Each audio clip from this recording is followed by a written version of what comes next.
paket. Assalamualaikum warahmatullahi wabarakatuh. Kembali lagi di Oasis Talk, obrolan asik, penuh inspirasi. Oke, kali ini teman-teman akan ditemani oleh saya, Nabila, dan kita akan sedikit mengobrol asik bersama fasilitator yang kece, fasilitator yang menjadi fasilitator favorit di Sasi ini. Oke, tanpa berlama-lama kita langsung aja panggil Pak Yahya. Hai. Assalamualaikum. Oke, baik Pak Yahya. Gimana nih kabarnya Pak Yahya? Wah, alhamdulillah baik sekali Bu Nabila. Tapi kalau misalkan di sekolah sini beda lagi Bu Nabila. Gimana tuh Pak? Jawabannya tuh alhamdulillah luar biasa, harus lebih baik. Allahu Akbar. Allahu Akbar. Masya Allah ya teman-teman, kalau misalnya jargonnya semangat gitu, gimana anak Sasinya nggak semangat belajar di sekolah Alam Bekasi? Oke, langsung ke pembicaraan kita kali ini. Saya akan menanyakan sedikit tentang suatu hal ke Pak Yahya. Kalau misalnya saya tanya sama Pak Yahya, apa yang ada di pikiran Pak Yahya ketika saya bilang matematika? Wah, berat ini ya. Oh, berat. Matematika. Matematika itu kalau dalam pikiran saya pastinya hitung. Hitung. Atau matematika itu kan biasa kita sebut juga ilmu hisab. Iya, Nah, atau ilmu perhitungan. hitungan. Betul. Atau dalam bahasa Yunani itu namanya medema, yaitu tentang perhitungan, tentang pengetahuan, pengkajian, pembelajaran, seperti itu. Tapi bukan makin tekun, makin tidak karuan ya, bukan. Itu Bukan. plesetan dari anak-anak yang tidak suka, Ya, seperti itu. salah ya anak-anak Pak. Betul. Terus kalau misalnya saya mau tanya sama Pak Yahya nih, kira-kira apa tanggapan Pak Yahya selama Bapak mengajar matematika gitu ya? Kalau misalkan ada anak-anak yang gak suka banget sama matematika, Aduh, gimana tanggapan Bapak? itu sangat disayangkan ya kalau misalkan tidak suka matematika ya Bu Bila ya. Kenapa Pak? Jadi kalau matematika itu pasti dalam keseharian itu selalu ada yang namanya matematika. Ketika kita tidur, berapa lama kita tidur? Matematika. Benar. Berapa lama kita mandi? Matematika. Jarak dari rumah ke sekolah? Matematika juga. Kalau misalkan kita mau jajan atau sale day biasanya kita mau jajan, matematika juga. Iya. Kalau misalkan kita tidak bisa berhitung nih Bu Nabila, misalkan kita jajan nih, kita mau beli sesuatu, terus kita nggak tahu kembaliannya atau kita nggak tahu uangnya, akan terjadi apa seperti ini? Rugi ya Pak? Kerugian, akan menjadi kesalahan nantinya. Nah, makanya sangat disayangkan kalau misalkan ada teman-teman yang tidak suka matematika. Bahkan nanti misalkan ketika kita dewasa, kalau misalkan kita sudah dewasa dan misalkan kita ingin berbisnis, kita ingin jual beli, kalau misalkan kita tidak tahu perhitungan, nanti akan terjadi apa? Kekeliruan. Kerugian juga. Iya. Betul. Jadi sangat disayangkan. Makanya teman-teman kalau tidak suka matematika, dari sekarang sukalah matematika terlebih dahulu agar teman-teman nantinya akan bisa. Seperti itu.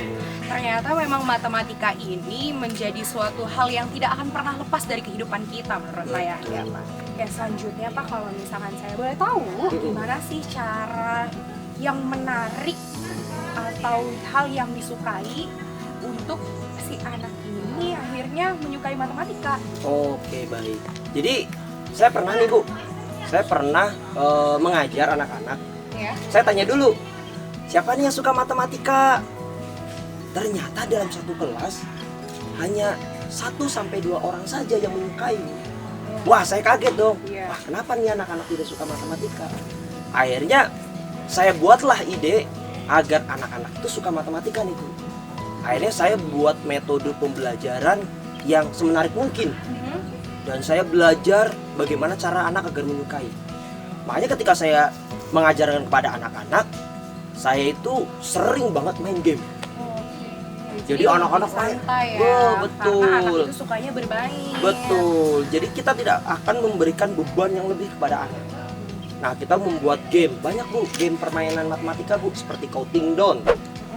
poker mat, Oke. domino mat, terus siapa cepat dia dapat, terus banyak sekali ular tangga mat dan lain-lain. Masih banyak sekali permainan-permainan yang bisa kita ubah menjadi game matematika yang sangat menarik seperti itu. Baik, berarti dari para fasilitator mungkin kalau memang ada anak-anak yang kesulitan dengan matematika, coba kita mencari metode yang menyenangkan. Betul. Sesuai dengan anak-anak yang memang sangat menyukai permainan. Betul. Pertanyaan selanjutnya untuk Pak Yahya, gimana nih Pak tips untuk anak-anak supaya mereka jauh lebih menyukai matematika? Nah, beberapa tips ya mungkin juga banyak tips-tips yang lain nih Bu. Mungkin guru-guru lain atau orang tua murid itu pasti punya tips-tips tersendiri. Tapi kalau dari saya sendiri, yang pertama itu jangan menghafal Bu, Oke. tapi memahami. Karena matematika bukan untuk dihafal ya? Betul, karena matematika itu bukan untuk dihafal. Karena yang patut untuk kita hafal adalah Al-Quran. Al-Quran. Gitu. Jangan sampai kita itu matematika menghafal. Nah sekarang saya tanya deh Bu, Ibu suka matematika tidak? Sebenarnya kalau boleh jujur saya kurang suka karena Kurang emang suka. sulit. Betul. Jujur kesulitan ya. Nah sekarang saya tanya lagi Bu, dan itu pertanyaan sudah pernah saya tanyakan ke berbagai orang juga. Iya. Tentang bangun datar. Ibu hafal nggak semua luas bangun datar?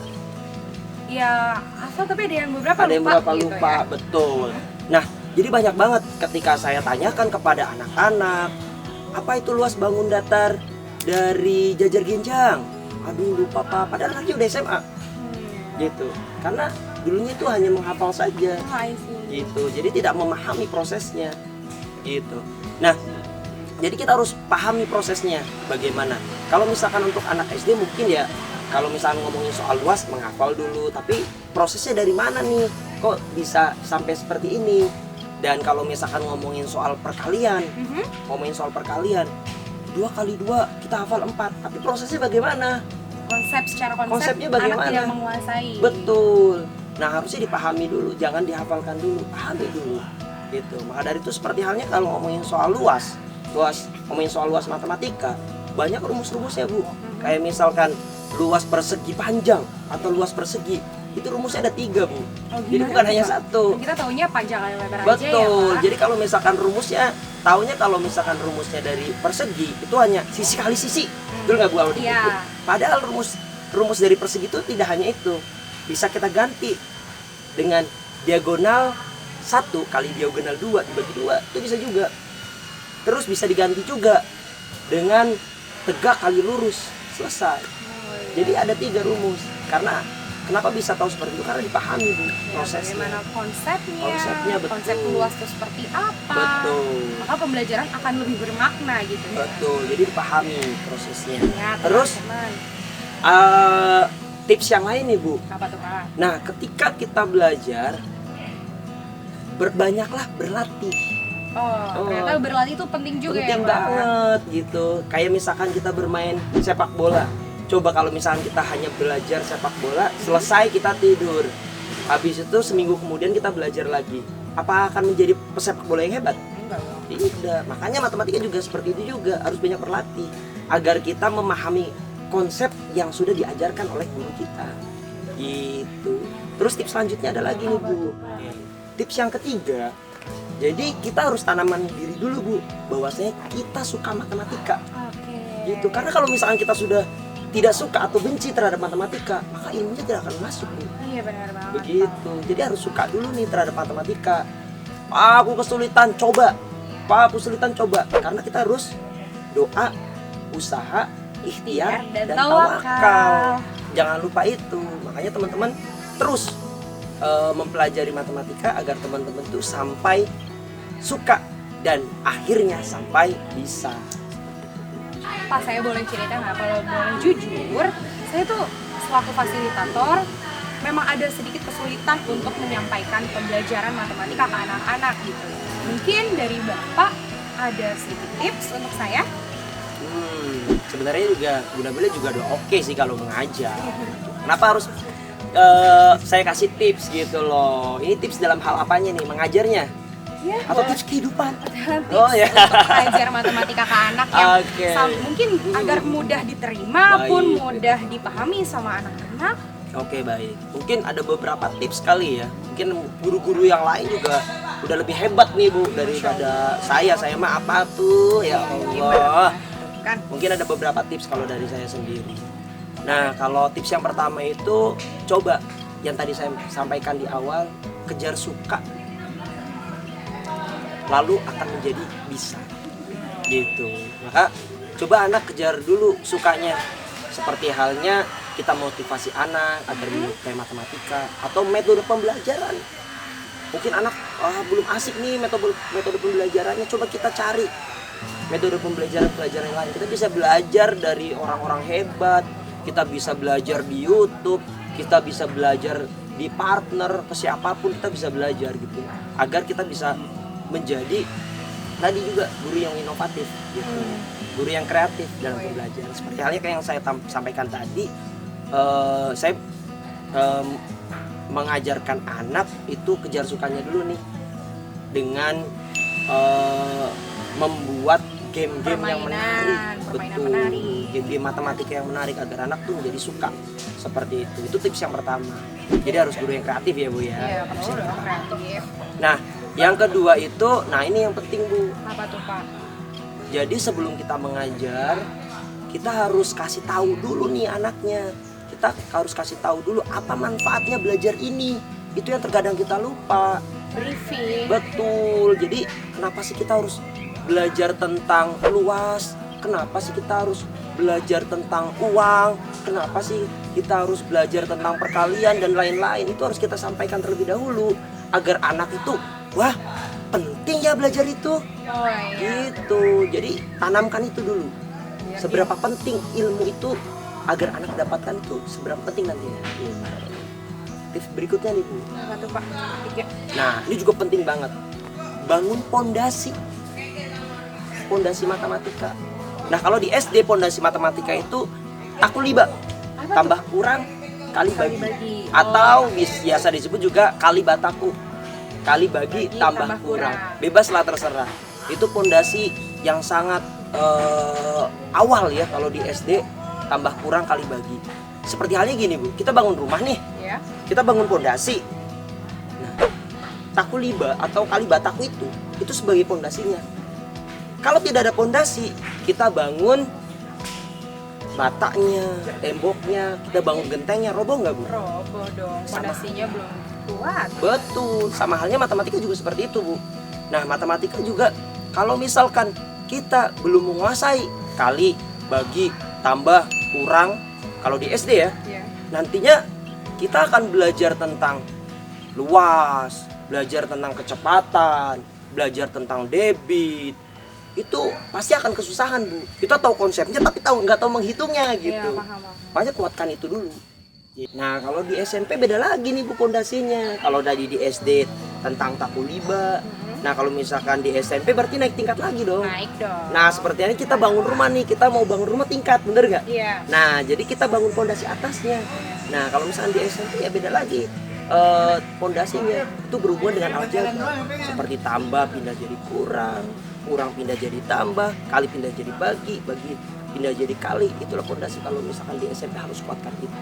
Nah, kalau di SD tadi tentang takuliba itu. Nah, ada lagi tipsnya Bu yang keempat. Ini yang juga penting banget untuk para guru.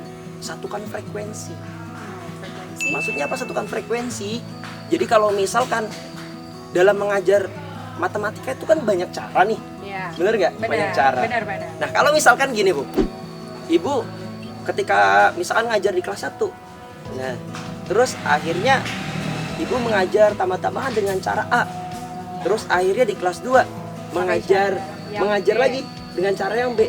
Anak pasti akan, ini yang bener yang mana nih ya caranya? Aku udah menguasai ini, kok aku suruh cari yang ini gitu. Ada anak lagi, aduh aku kemarin hampir tahu nih dengan cara ini, terus diajarin dengan cara ini. Pasti akan ada kebingungan gitu kan. Traknya jadinya. Betul, makanya akan lebih bagus satu frekuensi tuh. Jadi cara mengajar gitu, satu frekuensi agar anak itu mengalir ini ya, caranya seperti ini. Walaupun banyak cara nih Bu, banyak cara yang harus diajarkan. Oh, anak harus tahu nih cara seperti ini. Tapi kalau misalkan anak itu berbakat, itu pasti akan cepat diajarkannya. Cara A, cara B, cara C. Anak kalau berbakat cepat diajarinya. Tapi kalau anaknya tidak berbakat, nah itu yang bahaya. Gitu, yang bahaya itu kalau anak yang tidak berbakat, nantinya kalau aduh aku cara A kemarin hampir tahu, kok diajarin cara B jadi lupa lagi nih. Nah, terus gini juga Bu, dalam satu frekuensi itu kita juga harus ada diksi yang sama sebenarnya, cara mengajarkan dengan kata-kata yang sama. Gitu. Contohnya kalau misalkan bagaimana cara kita menjelaskan 1000 dibagi 18, 1000 dikurangi 18. Gimana tuh? Gimana caranya? Itu kalau misalkan ada guru A mengajarkan, misalkan, oh itu nolnya dicoret, karena 0 dikurangi 8, dicoret, nolnya minjem ke depannya. ke angka depannya. Kok 0 dipinjam, kan nol nggak bisa, nggak punya. Oh, kalau misalkan orang besar langsung, oh pinjam angka langsung 100 gitu. Tapi kalau anak kecil kan nggak bisa. Nah itu ada diksi-diksi yang menarik untuk anak-anak gitu. Jadi kita harus samakan frekuensi diksinya juga saat mengajar, agar anak ketika diajar A diksinya ini, diajar B diksinya ini sama gitu. Biar diksinya nggak beda gitu. Itu bagus banget gitu. Ada tips selanjutnya juga. Oke, boleh. Ada nih Bu, perkataan dari Imam Syafi'i. Apa tuh Pak? Inni ra'aitu wukufal ma'i yufsiduhu in salatoba wa ilam yajri lam yati. Artinya? Jadi sungguhnya aku melihat air yang tergenang. Nah, air yang tergenang itu adalah buruk, yufsiduhu. Jadi kalau air yang mengalir itu baik, kalau yang tidak mengalir itu tidak baik atau buruk atau kotor. Nah, maka dari itu kita jika ingin menjadi guru yang hebat, tidak hanya diam aja. Kita terus mencari inovasi. Terus mencari inovasi agar menjadi guru yang inovatif, kreatif, terus mengalir. Bener. Jadi harus guru yang dinamis. Gitu, karena kita gitu ya, Pak? Betul. Jadi kalau misalnya kita mengajarkan anak 10 tahun yang lalu, kalau sama anak yang sekarang itu berbeda. Kalau dulu tantangannya anak-anak misalkan contohnya kayak dia hanya ingin main gitu, malas belajar misalnya. Kalau sekarang tantangannya tidak hanya itu, ada tantangan gadget gitu. Anak-anak suka dengan gadget, bagaimana cara mengatasinya? Itu kita harus cari tips and trick juga. Makanya harus jadi guru yang inovatif atau guru yang dinamis seperti itu. Masya Allah, banyak banget tips dan trik dari Pak Yahya. Terima kasih banyak Pak Yahya. Sama-sama Bu Bila.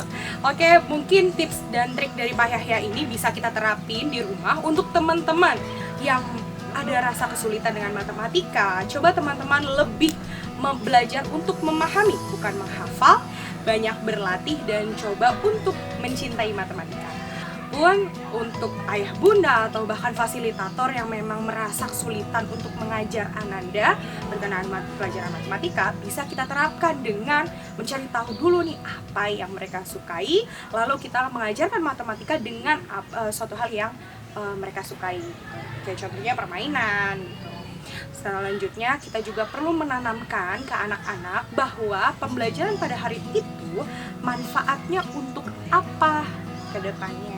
Dan terakhir, kita kuatkan fondasi anak, apalagi untuk siswa SD gitu ya. Kita tanamkan perkalian, penjumlahan, pembagian, juga pengurangan. Seperti itu. Mungkin cukup sekian dari saya. Terima kasih, sampai ketemu lagi. Wassalamualaikum warahmatullahi wabarakatuh. Waalaikumsalam warahmatullahi wabarakatuh. Permisi, paket.